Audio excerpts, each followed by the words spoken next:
Saya nak tanya juga, bila kita kena bahu beku ni, adakah dia akan jadi tiba-tiba bangun tidur tak boleh gerak, ataupun mungkin hari ni kita rasa macam lenguh, esok rasa sakit, lusa tiba-tiba beku. Macam mana doktor? Bahu beku ni sebenarnya adalah fasa terakhir lah, stage terakhir.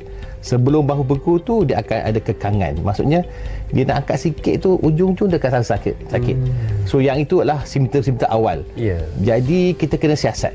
Jadi bila nak siasat ni, kita periksa, doktor pakar akan periksa bahu itu. Bahu ni ada banyak dia punya elemen-elemen dia lah. Ada otot, ada tulang, and then kita kena siasat dengan x-ray. Dan x-ray nampak bahagian tulang tu mungkin dia dah ada arthritis di bahagian bahu dengan penampilan x-ray. Tapi kalau nak nampak dengan lebih jelas, kita kena buat MRI.